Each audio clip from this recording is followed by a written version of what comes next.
Selamat pagi Pak Mr. Bekti, selamat pagi Bu Tia Purba, selamat pagi Bapak-Bapak Ibu semuanya. Ya. Mari kita berdoa ya. Ya. Terpujilah Allah Bapa, Allah Anak, Allah Roh Kudus. Pagi hari ini kami ingin belajar dari firman Tuhan. Mampukan kami semua ya Tuhan, khususnya hamba-Mu yang tidak punya apa-apa, tidak mampu apa-apa ini. Tuhan urapi kami, dan Tuhan tolong kami agar kami mengerti firman-Mu. Dan Amin. biarlah waktu yang singkat ini Roh Kudus menolong setiap apapun yang kami pakai dalam menyampaikan firman Tuhan, dalam kami bersekutu mendengarkan firman Tuhan. Biarlah firman Tuhan selalu beroleh kemajuan. Hanya di dalam nama Tuhan Yesus kami berdoa dan ucap syukur. Amin. Ya, Amin. saya mau minta maaf karena harusnya saya dikasih kesempatan 2 minggu lalu ya, karena memang agak kesibukan. Ya, saya hari-hari ini cukup padat, jadi saya belum siap. Jadi malam hari ini terima kasih Pak Surbekti yang sudah Pagi Pak, menggantikan pagi bukan malam, pagi Pak. pagi ya. Ya. Oke. Pagi hari ini kita akan belajar satu tema, yaitu tentang kunci kehidupan ya, tentang kunci. Eh, ada beberapa istilah atau yang pernah Tuhan Yesus nyatakan dirinya ketika ada di dunia ini, seperti dia adalah gembala ya. Nah, eh, mengembalakan domba-domba artinya ketika Tuhan jadi gembala, kita adalah domba-domba Betul. ya. Eh, Bapak Ibu, kalau kita pelajari tentang domba, domba adalah salah satu makhluk ya yang tidak punya senjata ya. Kita lihat salah satu binatang yang tidak punya senjata dalam dalam hidupnya itu adalah domba. Nah, kalau kita lihat semut, dia masih punya ya gigit seperti itu ya, atau ikan pari, atau ular, nah beberapa ular dia masih punya senjata. Tapi kalau domba setelah kita pelajari itu nggak punya senjata. Oleh sebab itu domba itu dia perlu dituntun. Nah, domba itu juga kalau dia berjalan 100 meter, nah after itu domba itu akan kebingungan dia mau kemana. Nah, oleh sebab itu domba perlu dituntun. Nah, kalau kita pelajari lagi zaman-zaman dulu di Timur Tengah ya, banyak pengembala-pengembala domba itu. Nah, mereka selalu mengembalakan domba itu dengan tim ya, dengan tim beberapa orang. Nah, nah yang lebih lucu lagi kalau malam. Nah, setelah saya coba-coba baca gitu ya. Nah, mereka suka masuk ke dalam gua-gua ya. Nah, gua-gua itu, nah yang tidur di gua itu bukan gembala, tapi domba yang mereka masukkan. Nah, gembalanya Belum. 24 jam berjaga-jaga tidur di dalam tenda di depan gua. Mereka menjaga. Nah, Bapak Ibu yang dikasih oleh Tuhan, betapa kita ini adalah domba-domba yang dijaga 24 jam oleh Tuhan. Ya, Amin. amin ya. Amin. Jadi kalau kita kebingungan, kalau kita mulai tersesat, kalau kita mulai mengalami keraguan, kalau kita mulai mengalami kekhawatiran, ketakutan, jangan takut. Karena Sang Gembala kita, Tuhan Yesus, mengembalakan kita, menjaga kita, memantau kita 24 jam. Ya, nah, tapi ada satu lagi, Tuhan Yesus pernah nyatakan dirinya, yaitu Yesus adalah kunci kehidupan. Ya, nah kita akan buka dalam Wahyu pasal 3 ayat 7 sampai 8 yaitu Wahyu pasal 3 ayat 7 sampai 8. Mungkin ada Bapak Ibu yang ingin membacakannya pagi hari ini, saya persilakan, atau kalau tidak saya akan bacakan. Wahyu pasal 3 ayat 7 sampai 8. Ya, Wahyu pasal 3 ayat 7 sampai 8, demikian firman Tuhan. Dan tuliskanlah kepada malaikat jemaat di Philadelphia. Inilah firman dari yang kudus, yang benar, yang memegang kunci Daud. Apabila ia membuka, tidak ada yang dapat menutup. Apabila ia menutup, tidak ada yang dapat membuka. Aku tahu segala pekerjaanmu. Lihatlah, aku telah membuka pintu bagimu yang tidak dapat ditutup oleh seorang pun. Aku tahu bahwa kekuatanmu tidak seberapa, namun engkau menuruti firmanku dan engkau tidak menyangkal namaku. Amin. Terima kasih Bu Tiar Purba. Sama-sama. Nah, satu hal yaitu berbicara tentang kunci kehidupan, yaitu apa? Di dalam Wahyu ini berbicara tentang Tuhan membuka kunci. Nah, saya sangat diberkati dengan perenungan ya, setelah saya baca beberapa kali ya tentang perenungan ini. Nah, Bapak Ibu, kalau kita melihat ya, ini adalah hampir tiap hari ya kita mengalami ini. Kita tidak menyadari ya, tentang pintu ya, keluar masuk ya. Mungkin hari ini saya akan keluar dari pintu rumah saya, masuk ke pintu mobil saya, keluar dari pintu mobil saya, nanti saya akan masuk ke tempat usaha saya. Nah, nanti sore saya akan keluar dari pintu usaha saya, masuk ke pintu mobil saya. Nah, saya nyampe rumah, masuk ke pintu rumah saya. Nah, besok mungkin saya akan keluar lagi, masuk ke tempat ibadah, keluar lagi. Nah, hal-hal itu kita berulang-ulang. Nah, hari ini Tuhan ingin mengajarkan kepada kita bahwa bukan masalah keluar masuk, ya, tetapi masalahnya siapa yang pegang kunci itu. Nah, di dalam Ulangan 28 dikatakan, diberkatilah mereka, diberkati engkau pada waktu engkau masuk, dan diberkatilah engkau pada waktu engkau keluar. Nah, ini berbicara apa? Ketika kita memegang kunci, ingin keluar, ingin masuk, Tuhan sudah mengatakan diberkatilah engkau. Nah, kalau kita lihat dari Wahyu 3 ayat 7 8 itu, surat ini ditujukan kepada jemaat di Philadelphia ya. Philadelphia ini artinya apa? Kasih dalam persaudaraan.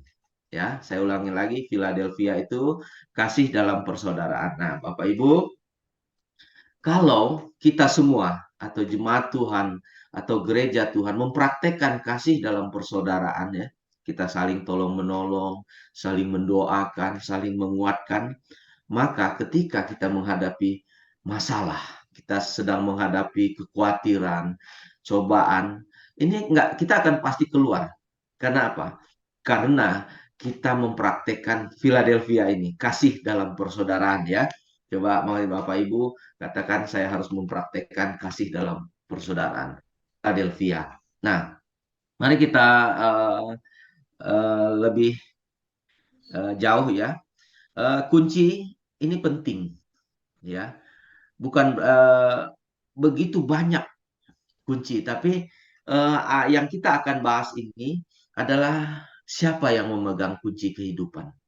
Nah, kalau kita berbicara kunci, ya banyak sekali yang dalam Wahyu ini katakan, tetapi ada satu hal yang menarik dalam hal kunci ini yang saya kadang-kadang berpikir ya, kita coba flashback ke kehidupan kita hari-hari. Ya, banyak orang berkata bahwa ya saya lagi tertutup ini berkatnya, karena saya lagi dicoba. Nah, wah saya si A, si B, kayaknya pintu berkatnya lagi dibuka. Saya melihat begitu mudah, ya. Nah, itu kalau kita berbicara tentang berkat. Nah, tetapi berkat juga tidak semata-mata tentang uang, tapi bisa juga tentang kesehatan, kebahagiaan, ya. Hari-hari dia menikmati hidup yang penuh sukacita, itu berkat juga dari Tuhan, ya. Nah, eh, kunci di sini berbicara tentang otoritas, ya. Eh, Dikatakan kalau Yesus yang memegang kunci, arti otoritas ada di Tuhan Yesus.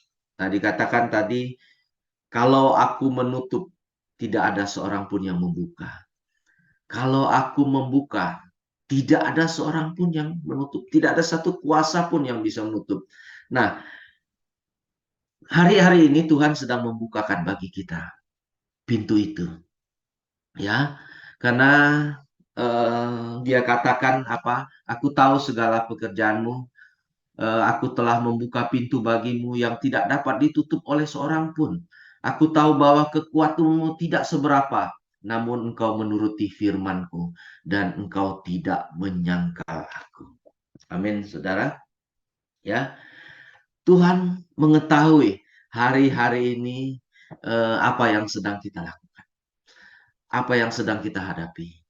Ya, hari-hari ini Tuhan tahu, tapi Dia sudah membukakan pintu itu bagi kita. Kenapa? Karena kita menuruti firman-Nya, karena kita uh, takut akan Tuhan, tidak menyangkal namanya. Nah, ini sesuatu kekuatan bagi kita anak-anak Tuhan. Nah, uh, kalau hari-hari ini pintu itu sedang tertutup, serasa tertutup, ya, bapak-bapak, ibu-ibu, jangan cepat-cepat mengeluh, ya, jangan cepat-cepat berputus asa, ya, karena yang pegang kunci adalah Allah kita, Tuhan kita, ya. Mungkin orang berkata, ya ini karena iblis sedang menghancurkan hidupnya. Enggak ada. Kekuatan iblis tidak akan pernah menghancurkannya. Nah, saya akan mengajak kita untuk melihat sesuatu eh, di mana Tuhan sedang membangun eh, kekuatan penuh untuk gerejanya. Ya, kita bisa nanti Bapak Ibu bisa lihat, kita bisa baca ya, bahwa Tuhan sedang memberikan kekuatan penuh kepada kita untuk membangun sesuatu visi misi hidup bersama dengan Tuhan. Nah, kita akan melihat satu peristiwa di mana kita pernah melihat ya di dalam Matius 6 ayat 18 dan 19 itu terjadinya di Kaisarea. Yesus bertanya kepada para murid-muridnya. Nah, Yesus bilang kepada murid-muridnya, siapakah aku ini? Ya, murid-muridnya ada yang berkata, engkau Yohanes Pembaptis. Nah, engkau Elia. Nah, ada juga yang berkata eh, macam-macam ya. Nah, tetapi ada satu orang murid yang luar biasa. Dia katakan bahwa engkau adalah anak Allah yang kudus. Ya, Petrus katakan itu. Nah, engkau adalah anak Allah yang kudus. Tapi lihat, Tuhan Yesus katakan apa? Hai Petrus, engkau berkata ini karena ada bocoran dari sorga. Ada pewahyuan dari sorga. dan tidak ada seorang pun yang tanpa pewahyuan dari Allah dia dapat mengenal siapa Yesus. Makanya Bapak Ibu ya, kalau hari-hari ini ada orang yang berkata, ya Yesus itu seorang nabi, nggak usah marah. Nggak usah marah. Karena apa? Tanpa pewahyuan, orang tidak akan bisa mengenal siapa Yesus yang dari surga itu. Nah, hari-hari ini, nah di Kaisarea ini, Bapak Ibu, Yesus sedang membangun identitas gereja. Ya, dia katakan, "Hai Petrus, di atas batu ini aku akan membangun apa? Gerejaku." Dia letakkan dasar dari gerejanya. Nah, 6 hari kemudian mereka naik ke gunung tinggi. Ya, 6 hari kemudian. Nah, mereka nggak mengatakan di gunung yang sangat tinggi. Ya, karena gunung yang sangat tinggi di Israel adalah Gunung Sinai ya. Nah, mereka naik di gunung tinggi dan terjadi sesuatu yang luar biasa. Ya, di depan para murid-muridnya Yesus berubah penuh kemuliaan. Nah, mereka berbicara bersama dengan uh, dua orang, yaitu Elia dan Musa. Ya, mereka berdua ini mewakili rasul dan nabi. Ya, dan sampai Petrus bilang, Tuhan, kami akan membangun tenda di tempat ini. Nah, tapi Tuhan katakan tidak, tidak. Nah, Bapak Ibu, after itu Tuhan Yesus turun ke Yerusalem, ya, sebelum dia naik. Nah, artinya Tuhan Yesus sedang menunjukkan identitasnya sebagai raja, penebus bagi manusia. Tetapi lihat, seorang raja turun dan dia menyerahkan diri, mati, menebus dosa kita. Perlu kita ingat Bapak Ibu, Yesus tidak dibunuh. Ya, karena tidak ada satu kekuatan manusia yang dapat membunuh Yesus.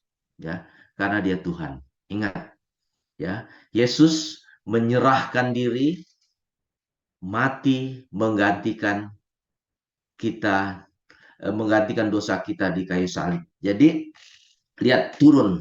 Ada 3 peristiwa ini yang sangat-sangat luar biasa, di mana kedatangan Tuhan Yesus itu memang sudah terencana dan dia mendemonstrasikan siapa dia.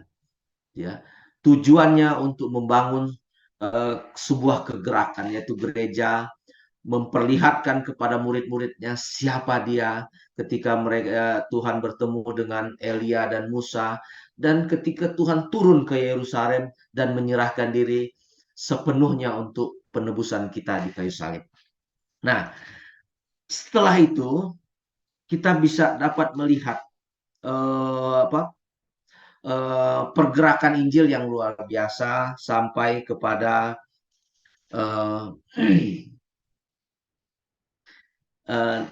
bertobatnya begitu banyak orang. Salah satunya adalah Rasul Paulus.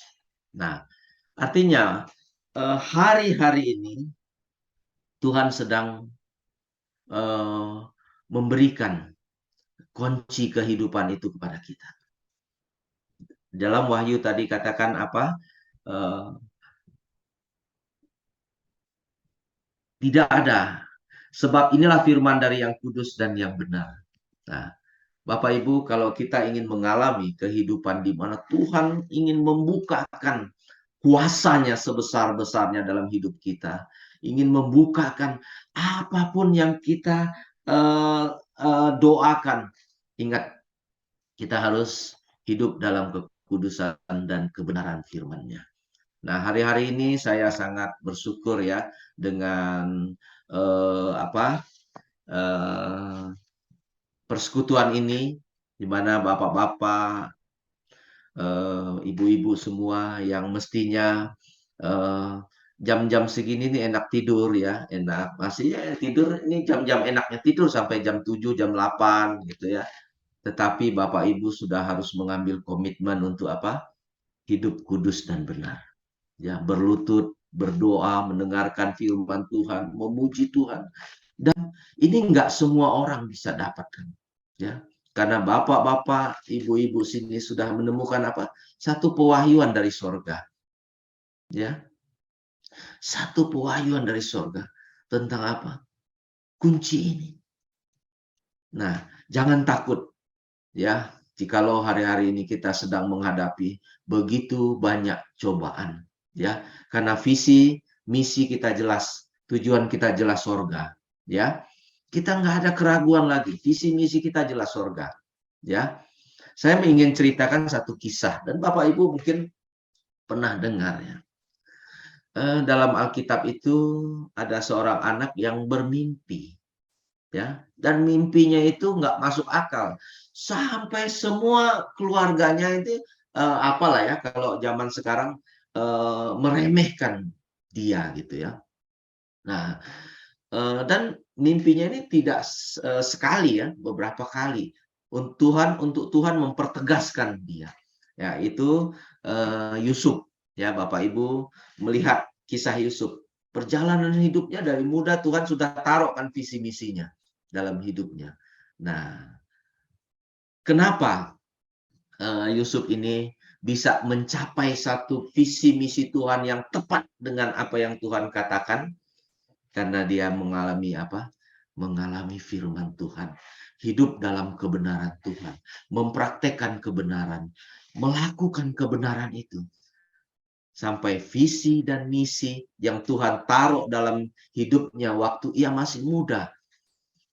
Tergenapi ketika dia sudah, ya mungkin kalau saya berumur berapa ya? 40 atau 50 tahun lah. Ini luar biasa. Nggak gampang. Ya. Karena Yusuf tahu yang megang kunci kehidupan itu Allahnya, Allah kita. Nah, saya tahun 98, Bapak-bapak, ibu-ibu, ya mungkin hampir semua di sini sudah pernah mengalami ya kejadian tahun 98. Tahun 98 itu mengerikan. Nah, salah satunya adalah bagi usaha saya. Ya, saya membangun usaha saya itu tidak dengan modal besar ya. Saya membangun usaha saya itu karena saya ini kan mantan supir angkot. Jadi saya tabung uang saya. Nah, saya beliin motor. Nah, ketika saya mengalami satu peristiwa di jalan, saya putuskan untuk berhenti jadi supir angkot. Ya, maaf, mungkin ada yang di sini sopir ya, tahu di jalan itu keras sekali. Dan akhirnya saya berhenti, saya usaha. Dengan usaha ya, saya pikir tadi waktu itu usaha saya cuma sebuah motor, saya jual. Nah, saya bangun usaha itu. Nah, saya bangun nggak berapa lama ya, karena waktu itu saya bangun itu cukup ini ya. Saya bangun usaha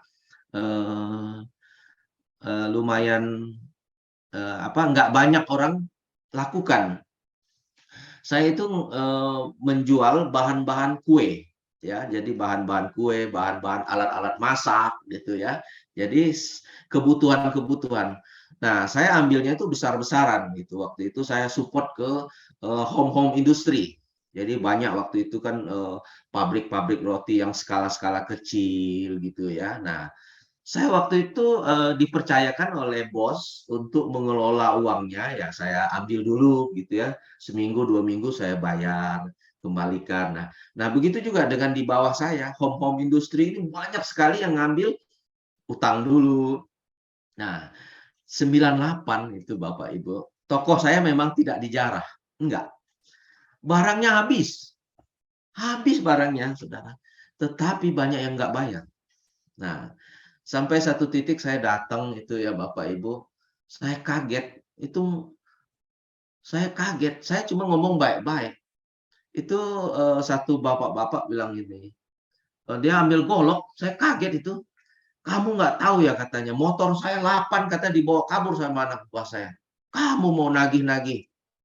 Waduh, padahal kan maksud saya baik Pak, saya butuh karena memang uang saya, hak saya gitu kan.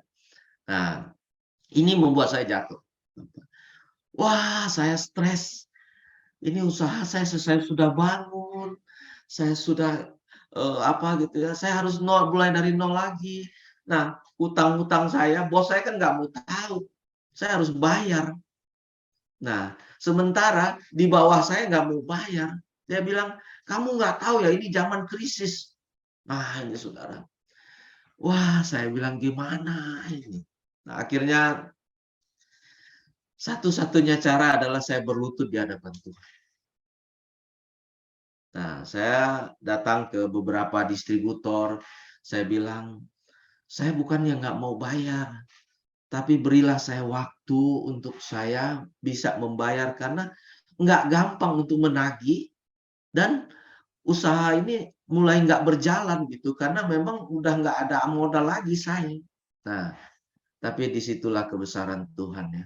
Saya teringat ya dengan kunci kehidupan ini. Tuhan katakan, ketika aku membukakan bagimu, tidak ada yang bisa menutup. Memang kelihatannya ketutup ya. Saya rasakan, aduh Tuhan, apa salah saya? Mungkin saya banyak salah masa-masa. Apa dosa saya? Seolah-olah tertutup sekali. Tetapi disitulah saya dibentuk lagi oleh Tuhan. Nah, saya pelan-pelan membayar semua hutang-hutang saya. Sampai ada beberapa bos sudah nggak mau kasih lagi. Padahal saya udah nggak mau punya utang gitu. Karena memang saya lama mengembalikannya itu. Saya harus meniti usaha saya dari awal. Dapat untung, bayar utang. Dapat untung, bayar utang. Ya, nggak apa-apalah makan pakai ikan asin dulu. Ya, makan ikan asin. Atau ya kalau sekali-sekali lah, seminggu sekali baru pakai ayam gitu ya. Selanjutnya tiap hari pakai sayur. Tapi saya sehat sih. Ya. Nah, sampai satu hari, satu titik, ya usaha saya sudah mulai berjalan kembali. Nah, saya melihat tangan Tuhan itu benar-benar luar biasa. Ya, ada satu bos, ya dia bilang begini, saya kayaknya punya dosa sama kamu katanya. Ini bos gede. Saya melihat ada sesuatu yang luar biasa di diri kamu. Kamu banyak orang yang nipu kamu katanya, tapi kamu tetap bayar sama saya.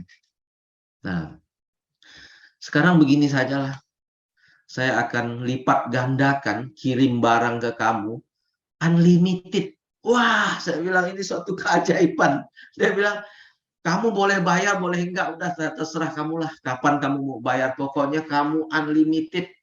Nah, di situ saya melihat tangan Tuhan luar biasa ya. Tuhan sebenarnya ingin membentuk kembali diri saya di tengah krisis itu.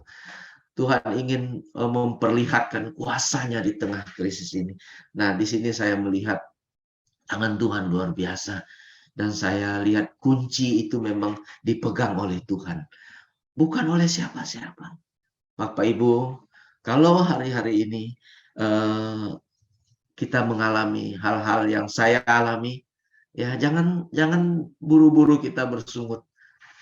Mari kita datang kepada Tuhan dengan hidup benar, ya, dengan hidup kudus. Maka dia pasti akan bukakan kunci itu karena dia akan memberikan kepada kita banyak kunci-kunci kehidupan. Nah, setelah itu kita akan melihat perjalanan daripada pekerjaan Tuhan yang luar biasa, ya. Pekerjaan Tuhan yang luar biasa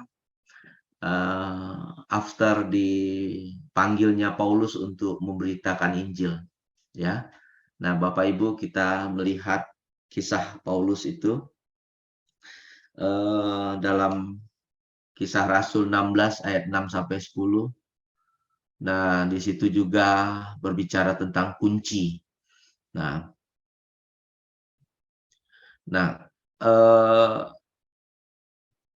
dan lalu Paulus ingin terus menyebarkan Injil. Nah, saudara, di sini saya melihat satu pertolongan Tuhan yang luar biasa sehingga kita mengalami pertobatan. Nah, Paulus itu sebenarnya dalam Kisah Rasul 16 ini ingin ke Asia, ya, ke daerah kita. ya. Tetapi waktu itu Paulus ada di Turki, ya, daerah-daerah Turki itu. Nah, Turki itu kita tahu ada dua, atas itu Eropa, bawahnya Asia. Nah, ini satu negara yang memiliki dua benua, ya, Eropa dan Asia. Nah, waktu mereka ada di bawah, ya, ini cara Tuhan nih. Nanti Bapak Ibu bisa lihat dalam Kisah Rasul 16 itu, cara Tuhan. Akhirnya Paulus ini dilarang, dihentikan oleh Roh Tuhan untuk pergi ke Asia. Nah, kenapa? Cara melarang, cara menghentikan apa? Nah, di bawah ini waktu itu terjadi musim panas. Nah, musim panas sehingga Rasul Paulus ini ada satu penyakit yang kayak apa ya? Kalau orang sini bilang tuh ayan, ya. Ketika dia kepanasan, kena panas, ini kambuh. Maka oleh timnya, nah, dia dinaikkan ke atas. Nanti kita bisa baca ya itu. Nah, atas itu Eropa. Nah, di waktu dia di Eropa itu ada satu orang dia berkata apa? Paulus, datanglah kemari. Datanglah kemari. Nah, Roh Tuhan waktu itu menghentikan Paulus menyebarkan Injil di Asia dulu. Ya. Lihat. Nah, akhirnya mereka masuk ke Eropa. Nah, waktu zaman itu eranya Eropa. Kita tahu ada Yunani dan ada Romawi, Roma ya. Itu mereka mempunyai kekuatan yang luar biasa, power yang luar biasa. Secara militer, secara budaya Yunani itu memiliki kekuatan yang luar biasa. Nah, era itu Rasul Paulus memberitakan Injil dan hampir seluruh Eropa mengalami lawatan Tuhan. Nah, tapi sejak Perang Dunia II, era Eropa selesai. Nah, tapi Injil itu nggak turun. Nggak turun. Dia naik ke Amerika. Nah, sejak Perang Dunia Kedua selesai, eranya beralih ke Amerika. Nah, lihat ya. Nah, waktu di Eropa, Tuhan memakai apa? Penginjil-penginjilnya nyampe kemana-mana. Nah, mungkin Bapak Ibu pernah dengar ya, banyak penginjil-penginjil dari Belanda, dari mana-mana, datang ke Indonesia, datang ke mana-mana. Mereka memberitakan Injil. Karena era kejayaannya. Nah, begitu naik ke Amerika. Nah, Amerika dilawat oleh Tuhan. Negara, ingat, satu negara yang memegang kebenaran firman Tuhan, maka negara itu akan diberkati oleh Tuhan. Negara itu luar biasa. Tetapi sampai beberapa tahun yang lalu, ingat, mereka sudah mulai melupakan Tuhan. Era mereka sudah putus, ya. Dan hari ini Injil itu ada di mana? Eranya apa? Asia dan Afrika. Dia turun ke bawah. Nah, nanti habis itu dia akan kembali lagi ke Yerusalem.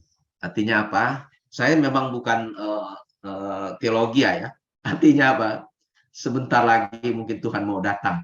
Mungkin ya. Mungkin ya. Ya, ketika firman itu, Injil itu kembali lagi ke Yerusalem, maka Tuhan bilang mau datang. Nah, ini eranya Asia. Kita lihat pekerjaan Tuhan itu luar biasa. Nah, hari-hari ini Bapak Ibu, Tuhan katakan, mari bergerak. Ya, kalau kita nggak bergerak, Tuhan bergerak. Nah, ini luar biasa ya. Kalau kita tidak bergerak, Tuhan akan bergerak. Nah, saya mau ceritakan satu kisah. Ya, kisah ini luar biasa. Ini kisah nyata. Nah, di India itu ada satu ada kasta-kasta ya. Mungkin Bapak Ibu pernah baca atau dengar. Yang tertinggi itu Satria. Nah, Satria ini juga dibagi dengan beberapa lagi kasta-kasta. Nah, yang di bawahnya itu ada Brahmana. Brahmana itu dibagi-bagi. Nah, yang paling bawah itu Sudra. Kasta Sudra.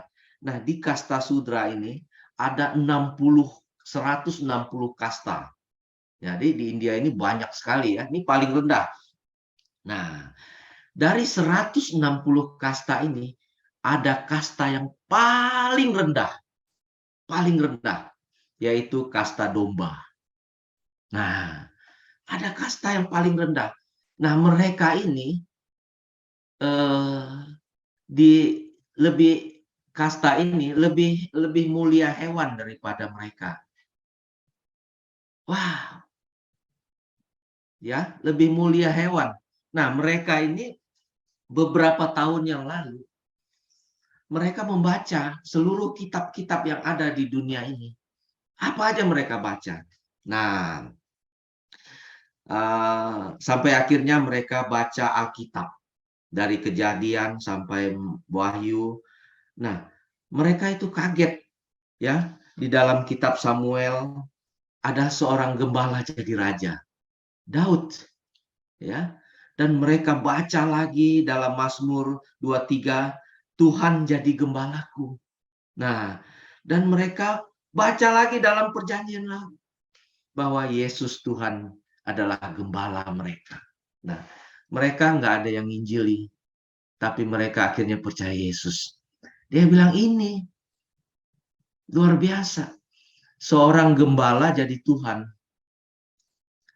Ya, seorang gembala. Kita ini domba yang lebih mulia binatang dari kita. Nah, Bapak Ibu, ini kasta nggak banyak jumlahnya. Menurut perkiraan, kasta ini ada 80 juta orang. Tuhan luar biasa bekerja. Artinya begini, kalau orang-orang nggak mau bergerak lagi, Tuhan yang bergerak. Ya, luar biasa. Nah, oleh sebab itu, mungkin hari-hari ini kita diberikan kesempatan untuk memberitakan Injil, memberitakan kebenaran, memberitakan hidup kita. Jangan berhenti. Ingat, kalau kita berhenti, Tuhan bergerak. Ya, kalau kita berhenti, Tuhan bergerak. Nah, Yesus selalu menjaga kita. Yesus berkata, akulah gembala. Maka ketika dia jadi gembala, dia akan menjaga kita 24 jam. Dia adalah Tuhan yang tak terbatas menjaga. Tak ada satupun kuasa yang dapat mengalahkan. Dan ketika pintu itu sudah dibukakan bagi kita, percayalah, nggak ada satupun yang bisa menutup. Nah, saya hari-hari ini menikmati sekali pergerakan-pergerakan. Ya, kemarin kami baru menyelesaikan men's camp ya. Kita melihat ada beberapa teman-teman dari seberang itu kita bawa. Ya, mereka mendengarkan firman Tuhan. Ya, nah, saya baru kemarin menikmati mobil saya tuh seperti diangkut. Saya Tuhan ingat karena ada satu peserta, dia bilang, Pak, saya nggak bisa pakai AC. Kalau saya pakai AC, muntah saya, Pak, katanya. Nah, akhirnya sepanjang jalan itu mobil saya itu panas, minta ampun. Tapi saya bilang, Tuhan, ini jiwa yang saya harus tolong. Dia harus dengar firman. Nggak apa-apalah, saya cuma panas, paling berapa jam. Saya nikmati kasih karunia Tuhan yang luar biasa dalam hidup saya. Dan hari-hari ini, jangan takut. Karena dalam Wahyu tadi, ketika kita hidup benar, hidup kudus, Tuhan tahu keadaan kita hari ini. Dan dia sudah membukakan pintunya bagi kita. Selamat melayani, selamat beraktivitas, selamat memuji Tuhan, selamat berkarya bagi Tuhan. Tuhan memberkati. Mari kita berdoa. Bapa, hamba-Mu sudah berhenti berbicara. Hamba-Mu yang terbatas ini hanya sampai di sini berbicara tentang kebenaran firman Tuhan. Tapi kami percaya firman-Mu hidup, akan berbuah, akan tertanam dalam hidup kami. Biarlah firman-Mu itu tumbuh dalam hati kami yang baik, sehingga berbuah, dan kami menikmati firman-Mu menikmati hidup bersama dengan Kristus, menikmati hidup karena ada pertolongan Roh Kudus. Hari-hari ini biarlah kami mau terus bersyukur, mau terus memuji Tuhan, walaupun seolah-olah keadaan kami sedang tertutup. Dunia mencemoohkan kami, orang-orang menghina kami, orang-orang mengucilkan kami. Tapi kami punya Allah yang luar biasa. Kami punya Tuhan Yesus yang luar biasa, yang selalu menjaga hidup kami. Dan biarlah kami mau hidup atas kasih karunia-Mu yang melimpah-limpah dalam hidup kami. Ketika kami buntu, kami menemukan jalan keluar. Ketika kami tersesat, Tuhan mengangkat kami, menolong kami. Dan ketika kami sedang menemukan persoalan-persoalan, di situ ada ujian-ujian yang kami harus lalui, sehingga kami harus keluar. Dan kami keluar sebagai pemenangnya, ya Tuhan, bersama-sama dengan Tuhan. Tolong kami, tolong komunitas ini Tuhan. Biarlah komunitas ini, Power of Love, menjadi lebih besar, lebih besar, lebih besar, lebih berdampak lagi bagi banyak orang, sehingga nama Tuhan dimuliakan. Terima kasih. Hanya di dalam nama Tuhan Yesus kami berdoa dan ucap syukur. Amin. Terima kasih Pak Subekti, terima kasih Pak Tiar Purba, terima kasih semuanya. Kasih tepuk tangan dulu buat Tuhan kita yang luar biasa. Pak Jonathan, saya hari ini mewek ya Pak ya. Terima kasih buat firman Tuhan yang luar biasa yang sudah memberkati kita ya Bapak Ibu ya. Saya benar-benar menangis hari ini. Ya, dengan firman Tuhan tadi, jika Tuhan sudah membuka pintu, tidak ada yang dapat menutup. Tapi sebaliknya, kalau Tuhan sudah tutup, nggak ada yang bisa membukanya, ya. Tapi ada syaratnya tadi dikatakan harus menuruti firman Tuhan dan juga tidak menyangkal nama Tuhan. Amin. Saya mau bersaksi, boleh Bapak Ibu ya? Boleh. Silakan. Bapak Ibu, 1 Desember persisnya motor kami hilang, ya. Nah, ketika motor itu hilang, dibawa anak dari kontrakannya, dari kontrakan temannya anak, itu sedih ya. Aduh, itu mau kendaraan mau kita pakai, kita butuh gitu. Terus, tapi di dalam kesedihan kita itu ada kekuatan yang Tuhan berikan. Ya seperti tadi, gembala itu berjaga-jaga buat kita. Dan pada waktu itu saya juga bersaksi, saya bilang, saya percaya sepertinya kendaraan itu di satu tempat gitu. Nah, itu iman saya. Tapi saya nggak tahu apa. Kayaknya itu saya saksikan.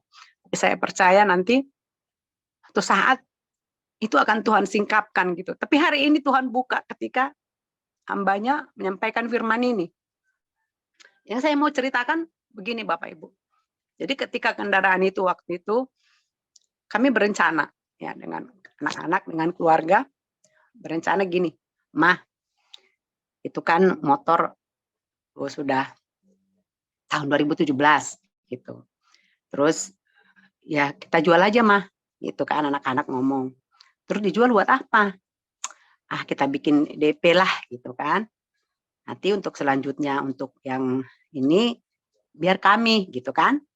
Nah, terus memang udah lama mereka bicarakan, tapi ngomong-ngomong, tapi baru disampaikan ke saya. Nah, akhirnya kami deal, sepakat, oke, saya bilang gitu. Jadi kita baru katakan itu, oke lah, kalau begitu tawarkan aja. Saya bilang, emang berapa itu bisa ininya? Ya, kalau bangsa 12-13 lempar lah gitu kan, Vario ya. Nah, kemudian saya udah setuju, oke. Tapi ternyata Bapak Ibu kita berencana mau jual, rupanya diambil orang kan gitu kan? Wah, itu tadi. Tapi ada suatu kekuatan itu tadi. Saya bilang saya ngelihatnya motor itu ada di suatu tempat gitu. Jadi nggak hilang gitu kan. Nah kemudian berjalan waktu tapi sedih ya kita doakan gitu ya. Beberapa waktu juga di tempat ini didoakan gitu kan. Nah tapi ya saya belajar bertanya sama Tuhan. Tuhan apa di balik ini gitu. Apa rencana Tuhan di balik ini sampai kita introspeksi sama anak-anak ya. Nah kemudian anak-anak nggak bisa jawab, mereka hanya bilang ya udah Mah, kalau sudah nggak ada Mama nggak usah pikirin ya. Dan mereka berjanji gini, anak ini yang bikin hilang ini bilang begini, Mama percaya Mama, saya akan ganti motor Mama. Sampai dia ngomong gitu, tapi ketika dia ngomong gitu saya nangis, saya peluk dia.